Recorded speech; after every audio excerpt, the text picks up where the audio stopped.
రైతు సోదరులకు స్వాగతం. రైతులకి శుభవార్త అని కూడా చెప్పవచ్చు. రెండు తెలుగు రాష్ట్రాల్లో తాజాగా వర్షాలు మరలా మొదలయ్యాయి. ఆలస్యంగా వచ్చిన చాలా ప్రాంతాల్లో గడిచిన 48 అవర్స్లో భారీ వర్షాలు నమోదయ్యాయి. వాతావరణ శాఖతో పాటు రైతులు కూడా పలు జిల్లాల నుంచి కామెంట్ చేశారు. తెలంగాణలో చాలా ప్రాంతాల్లో వర్షాలు నమోదవుతూ ఉన్నాయి. ఏపీలో కూడా గడిచిన 24 గంటల్లో కొన్ని ప్రాంతాల్లో వర్షాలు నమోదయ్యాయి.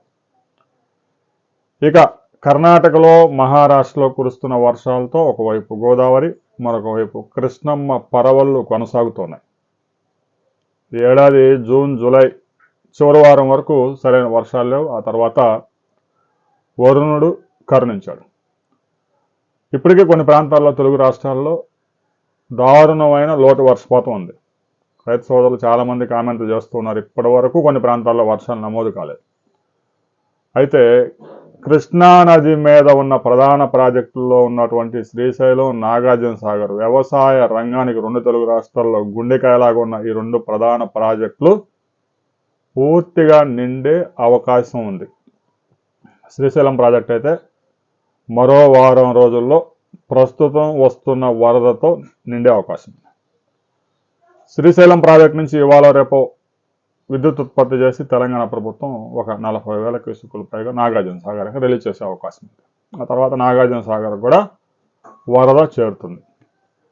అయితే ఎగువ ప్రాంతాల నుంచి తాజాగా ఒక్కసారిగా వరద పెరిగింది. భీమా పరివాహక ప్రాంతాల్లో పెద్ద ఎత్తున వర్షాలు నమోదవుతా ఉన్నాయి. కర్ణాటకలో కూడా పెద్ద ఎత్తున వర్షాలు నమోదు కావడంతో ఆల్మట్టి నుంచి డిశ్చార్జ్ కూడా భారీగా పెరిగింది. తాజాగా ఆల్మట్టి నుంచి నారాయణపూర్కి, అక్కడి నుంచి జూరాలకి, జూరాల నుంచి శ్రీశైలంకి ఎంత ఫ్లడ్ వస్తుంది అనే వివరాలు ఈ వీడియోలో మనం తెలుసుకుందాం. ఆల్మట్టి డ్యాంకి వరద క్రమంగా పెరుగుతుంది. తాజాగా 1,46,000 క్యూసెక్కుల వరద ఆల్మట్టి డ్యాంకు చేరుతుంది. వచ్చిన వరద మొత్తాన్ని గేట్లు ఎత్తివేయడం ద్వారా నారాయణపూర్కి రిలీజ్ చేశారు. విద్యుత్ ఉత్పత్తి ద్వారా మరో 15,000 క్యూసెక్కులు కూడా నారాయణపూర్కు చేరుతా ఉన్నాయి. నారాయణపూర్ ఇప్పటికే పూర్తిగా నిండిపోయింది. ఆల్మట్టి డ్యామ్ అయితే 123 టీఎంసీలకి 116 టీఎంసీలు వచ్చేసింది. 519.6 మీటర్ల హైట్కి గాను 519 మీటర్ల నీటిని నిల్వ చేశారు. కేవలం అక్కడ ఫ్లడ్ కుషన్ మాత్రమే. ఎగువ ప్రాంతాల నుంచి ఎప్పుడైతే వరద 10,000, 15,000 క్యూసెక్లకి తగ్గిపోయిందో అప్పుడు మాత్రమే గేట్లు మూసేస్తారు. ఆ తర్వాత జల విద్యుత్ ఉత్పత్తి కొనసాగుతుంది. నారాయణపూర్కి పెద్ద ఎత్తున ఫ్లడ్ వస్తుంది. నారాయణపూర్ 37 టీఎంసీ కెపాసిటీ గాను 35 ఉంచారు, ఫుల్ అయింది. ఇక 2 టీఎంసీ ఫ్లడ్ క్వశ్చన్ ఉంది. ఆ వచ్చిన వరద వచ్చినట్టు జూరాలకి రిలీజ్ చేస్తున్నారు. జూరాల ప్రాజెక్టుకి ఒకవైపు కృష్ణానది నుంచి, మరొక వైపు భీమా నుంచి పెద్ద ఎత్తున వరద చేరుతా ఉంది. జూరాలకి తాజాగా 2,65,000 పైగా క్యూసెక్కుల పైగా వరద వచ్చి చేరుతా ఉంది. ఇప్పటికే జూరాల్లో 27 గేట్లు పూర్తిగా ఎత్తివేశారు. జూరాల ప్రాజెక్టు నుంచి 2,80,000 క్యూసెక్కుల పైగా వరదను శ్రీశైలం డ్యాంకి రిలీజ్ చేశారు.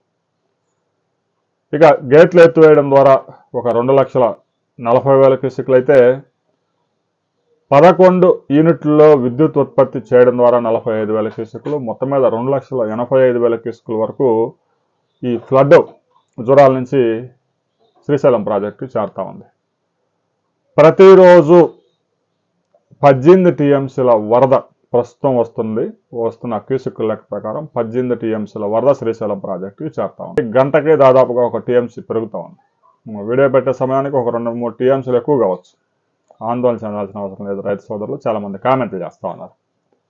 ఎందుకంటే వీడియో రికార్డ్ చేసి అప్లోడ్ చేసేసరికి ఒక 2-3 గంటలు పట్టచ్చు. ఈలోగా ఒక 4-5 టీఎంసీలు కూడా పెరగచ్చు.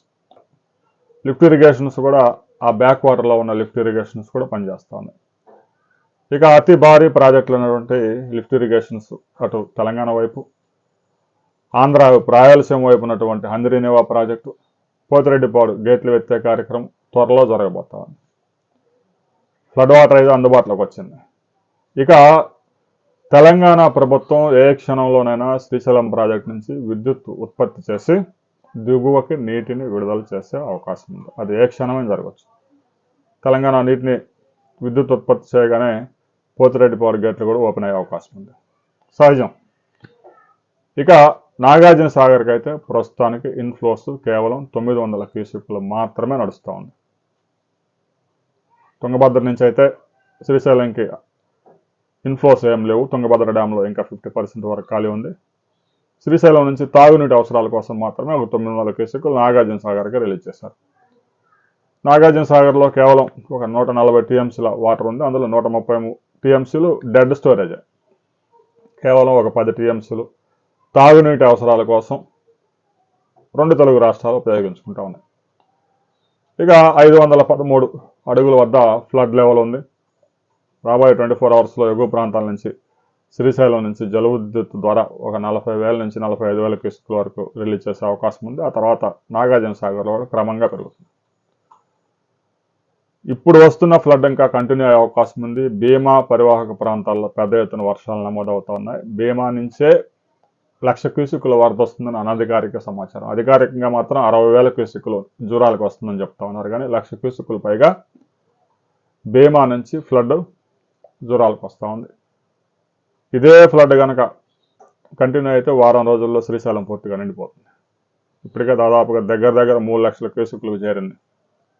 ఈ ఫ్లడ్ కంటిన్యూ అయితే కరెక్ట్గా వారం రోజుల్లో శ్రీశైలం గేట్లు ఎత్తేస్తారు. గేట్లు ఎత్తేస్తే ఒక 2,00,000 క్యూసెక్లు నాగార్జున సాగర్కి వస్తాయి. మొత్తం మీద శ్రీశైలంలో మరో 100 టీఎంసీలు, నాగార్జున సాగర్లో ఒక 160 టీఎంసీలు, 250 టీఎంసీల ఫ్లడ్ రావాల్సి ఉంది. ఈ ఫ్లడ్ ఒక 3 వీక్స్ కనుక కంటిన్యూ అయితే ఇటు శ్రీశైలం, నాగార్జున సాగర్ పూర్తిగా నిండిపోతాయి. ఆ 2 జలాశయాలు పూర్తిగా నిండితే ఆ తర్వాత పులిచింతల మరో 2 రోజుల్లో పూర్తిగా నిండిపోతుంది.